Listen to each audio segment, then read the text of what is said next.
the policeman just kicks the side of my car.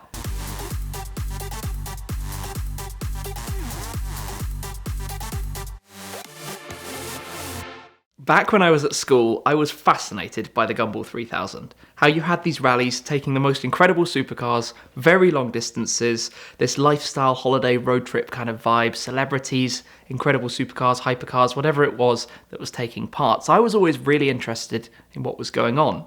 And when I was in my teenage years, before getting my driving license, before having the ability to drive myself, you have to be 17 in the UK, I was actually trying to follow my cousin, who at the time was taking part. He did a couple of Gumball 3000 rallies, and I was always looking for the updates, but this was in an era pre-social media. It wasn't so easy to actually find out what was going on, particularly the rallies over here in the United States, and even the ones in Europe, to be honest. It wasn't like you could just go to Instagram or Facebook or even YouTube and get the latest updates. So I was always following forums, trying to figure it out. The pictures were coming in behind real time, a few days later, and there wasn't really that much out there. And this is one of the places I started my YouTube channel, was when the Gumball 3000 came to London in 2010, started in London. I went down, made some videos, and again, basically every year since then. There is only 1 year that I haven't covered in the 10 rallies that have taken place since I started my YouTube channel. And that was due to an event clash with something else that I was actually taking part in and attending. Then the first rally I took part in myself was in 2012. It was a coast-to-coast rally running from New York all the way to Los Angeles. An amazing experience. I was invited by a team to take part and make some videos of the adventure.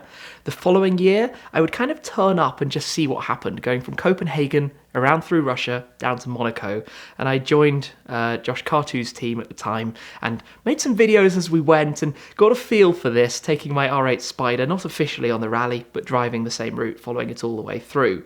Then the next year was my first official rally with my own car. It was Miami to Ibiza. We had the first legs in the United States, going from Miami up to Atlanta, then up to New York. 2 incredibly long days that I did in my friend's Nissan GTR. Now I will point out there were 3 of us in this Nissan GTR, and that was rather intense. 15 hours each, 2 days in a row, 2 days consecutively, with pretty much me being the smallest person there in the car, sitting in the back. And if you've ever seen the back of a Nissan GTR, 2 problems. Not exactly much legroom, and the window right above your head, which with the heat, in I think it was May or June of that year, was not ideal. It was a bit of a greenhouse back there. You couldn't really sleep very much, and it wasn't very comfortable. So this was pretty intense. Then we had the flight, Gumball Air, where all the cars are loaded up into some cargo planes. We flew from New York to Glasgow, Prestwick in Scotland. Come off the passenger plane, all the cars are being unloaded from the cargo planes, and the journey continues. So you've just had a very long drive in North America, an overnight flight, and then you've got a very long drive down towards London. This year's rally was hard work. A lot of fun, but exhausting, completely and totally exhausting. So we went from Glasgow to Edinburgh all the way down to London on that same day. And the next day we went from London to Paris. That was a shorter drive, fortunately. But the next day was going to be the long, long slog. Paris to Barcelona. So if you think about this, we've got probably, I'm not sure exactly, but let's say 1,000 kilometers, 600, 700 miles or something to go. A hot, warm day, not particularly the most exciting day. It was pouring with rain the day before. This day was just French autoroutes, police checkpoints non-stop the entire way. So you can't really get away with having too much fun, we could say. You've just got to kind of cruise on down. We had various stretches, driving in convoy with lots of different cars, 10 cars in a group, all that kind of thing that make you feel part of the rally, a fantastic environment. But then, and I'm driving, I should say, for the European legs in my McLaren 12C. So we had flown over. My brother actually had brought my car up to Scotland to be ready for us to arrive because it was too complicated for me at the time. I was in over my head trying to get a car to the US. I just couldn't deal with that, the paperwork, the expense. It was all far too far. So we had my car, my McLaren 12C. That I would say was my first supercar. My pride and joy. My only car. I had I think a run around back home, but the 12C was everything to me. A car I used for basically every kind of drive, all the activities, anything I would do involving cars. So we got on this road trip, heading down towards Barcelona. And when you get to the end of a leg, particularly day 5 of 6, where you're tired, everybody has been dealing with problems, getting over different things, and you encounter a stressful situation, everything exaggerates. I'm sure everybody can relate to exactly what I mean by that. it's just a human being response. So we're arriving in Barcelona. The crowds are huge. There are so many people there. We're staying at a hotel just in the harbour area. So there's this whole setup, this whole arrival road lined with loads of people on both sides. Everybody cheering, shouting to rev it, wanting to get t-shirts and stickers and whatever freebies you've got. And I'm doing this rally with Team Wolfpack. So I joined Team Wolfpack, who had 4 or 5 cars. And at this moment, for the arrival, we had kind of staged it. We'd make some cool videos. I would go up front, I'd have my cameras filming backwards, and we'd see all of the cars, pulling in through the crowds and just get all of the atmosphere on video. So we all arrived, at the same kind of time, and you had this junction, a really big, really chaotic junction, because you had to turn from the right side of the road left, which of course means that you're waiting for oncoming traffic, and therefore the cars are kind of held and parked there for a decent amount of time before they can actually enter the crowd and drive through. As a result of that, people kind of flock out and come around the junction, are all just being part of getting the photos, being part of it, trying to come up to drivers. You have some celebrity drivers, so obviously the crowd are looking for who's in which car. What basically happened next is the police kind of arrived, and the police are dealing with crowds, they're dealing with gumballers. It's hot, they're not in the best mood, they're in their full uniform, they've got their kind of steel-capped boots, and I found myself in this unfortunate position that I was at the front, waiting to turn left across the junction, and a policeman, he shouted something at me in Spanish. Of course, I'm in Spain, but I don't personally speak any Spanish, so I have no clue what he said, so I think I just looked a little bit blank. I certainly didn't have any rude reaction or anything, just blank and unaware of what I was being told to do.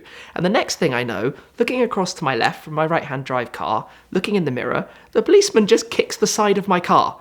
With his boots on, he just kicks the side of my McLaren 12C. And I'm in complete shock. I want to get out and, what's just happened? Why? What did I do? But he's screaming at me, he's waving, and more policemen are coming over. So all we can do is quickly get out of there and moved away. We actually turned kind of right to get across the junction the other way. The whole team, because everybody behind had obviously seen what had happened. And nobody, we're driving with Ferraris, with McLarens, with Lamborghinis. Nobody wants that to happen.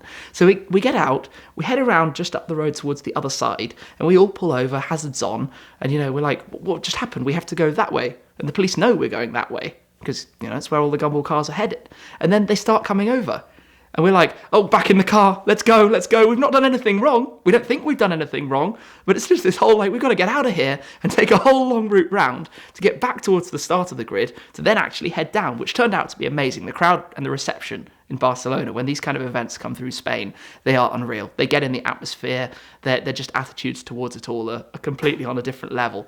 And it's a really, really cool place to be. But I'm now in this mixed emotions of I've just been immensely stressed. I don't know if my car is damaged because I haven't been able to inspect it or work it out. We've got wraps on with multiple layers of vinyl, so I'm hoping underneath it's going to be okay. I can just see these kind of smear marks from the boot along the side of the car. And then it's all of a sudden into the commotion and chaos of the rally grid where you've got people standing on cars that are moving down, you've got the crowds cheering, you've got a million photos, and everything's going on literally all at the same time.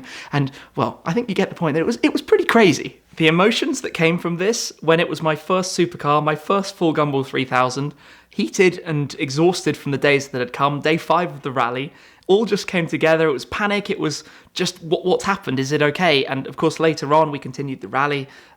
Still, I think even then, just said to myself, right, let's go inside and deal with this another time. It's all a bit too much for right now. And then the next day, we went to Ibiza, where the final day we finished on the island. We had a ferry over, got to the island, sat down, had more opportunity to look at it, start peeling back some of the stickers. The car underneath, thankfully, is completely fine, but emotion overload at the time. Now, that was my first rally, my first McLaren. I've gone on to own, very fortunately, a few more McLarens since. I've also done the Gumball 3000 every year, basically bar one in terms of the full rally since then as well. It's an event I truly, truly love. But that was certainly a moment that stood out to me just for the sheer levels of drama and emotion that were all happening at exactly the same time.